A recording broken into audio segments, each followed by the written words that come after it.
Hello' everyone, মোৰ অন্য এটা নতুন ব্লগলৈ আপোনালোকক সকলোকে স্বাগতম জনাইছোঁ। মই যাবলৈ ওলাইছোঁ এফালে মানে পানীতোলা টাউনলৈ বুলি। মোৰ আৰু তাৰলৈকে যোৱা হয় প্ৰায়ে।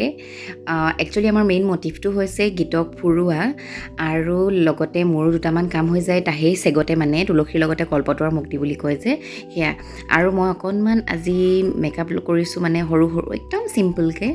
মোৰ মন গ'ল পাতলকৈ আই শ্বেড' অকণমান লগাবলৈ, আৰু এই আই শ্বেড' পেলেটখন একচুৱেলি মোৰ ওচৰত থাকি থাকি বেয়া হৈ গৈছে, সেইটো কাৰণে মই অকণমান লগাই লৈছোঁ। আৰু গীতেই ইফালে সিফালে খেলি ফুৰিছে আৰু দৌৰি ফুৰিছে, ইফালে খোজকাঢ়ি ফুৰিছে। সেয়াই আৰু এতিয়া মই ওলাই মেলি ৰেডি হৈছোঁ লাহেকৈ, আৰু গীতকো কাপোৰকেইটা পিন্ধাই লৈছোঁ।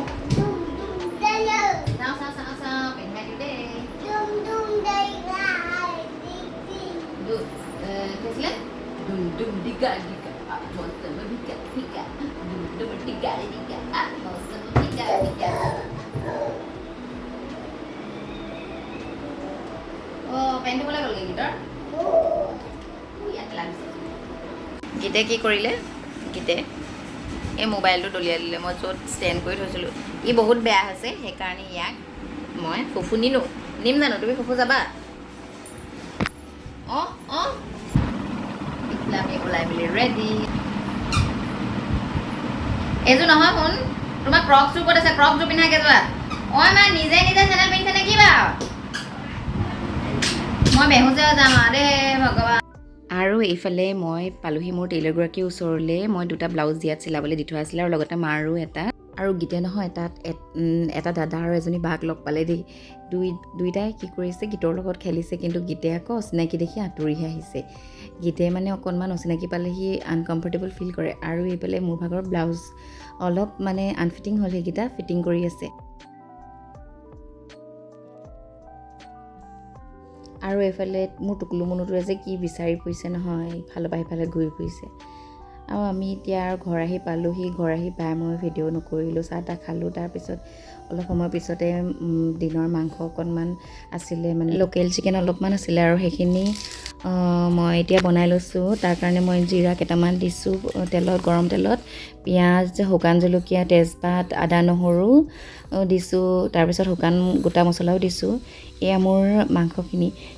পিঁয়াজখিনি অকণমান ৰঙা হোৱাৰ পিছতে মই তাত মোৰ গুড়ি মছলাখিনিও দি দিছোঁ। গুড়ি মছলাৰ ভিতৰত মই দিছোঁ জিৰা, ধনিয়া, মিট মছলা, গৰম মছলা আৰু হালধি আৰু লাল মিৰ্চিও দিছোঁ। সেইখিনি মিক্স কৰি পানী অকণমানত ঘুলি পেলাই দি দিছোঁ, আৰু তাৰপিছত মাংসখিনি দি লৰাই আছোঁ। এনেকৈ লৰাই থকাৰ পিছত 10-15 মিনিটমান এনেকৈ মানে ভজাৰ পিছত মাংসখিনি মই আলু দি দিছোঁ। মোৰ মতে মাংসখিনি সোৱাদ হ'বলৈ হ'লে, যিকোনো মাংস সোৱাদ হ'বলৈ হ'লে একচুৱেলি মাংসখিনি আমি ল' টু মিডিয়াম ফ্লেমত ভালেমান সময় ভাজিব লাগে। আৰু এটা ছিক্ৰেট আছে মাংস টেষ্টি হ'বলৈ। লাষ্টত একেবাৰে শেষত মাংসখিনি মই তাত লং, ইলাচি আৰু ডালচেনি 3টা বস্তু খুন্দি পেলাই দি দিওঁ। আপোনালোকে বাৰু গোটা মছলা শেষত দিয়ে নেকি, মোক কমেণ্টত জনাবচোন।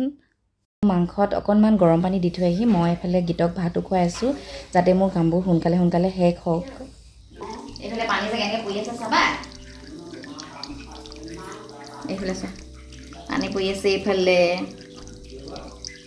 কি পৰি আছে? গীতক বহুত বুদ্ধি কৰি মই ভাত খুৱাব লাগে। ই নহ'লে ভাত শান্তিৰে কেতিয়াও বহি নাখায়। আপোনালোকৰ সন্তানেও বাৰু এনেকুৱা কৰেনে ভাত খাবৰ সময়ত? প্লিজ মোক কমেণ্টত জনাবচোন।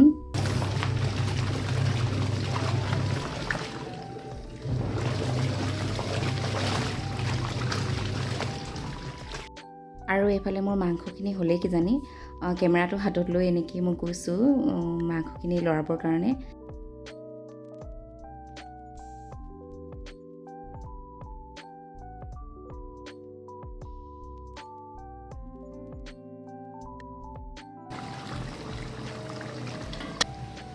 এইফালে মোৰ মাংস হৈ গ'ল ৰেডি।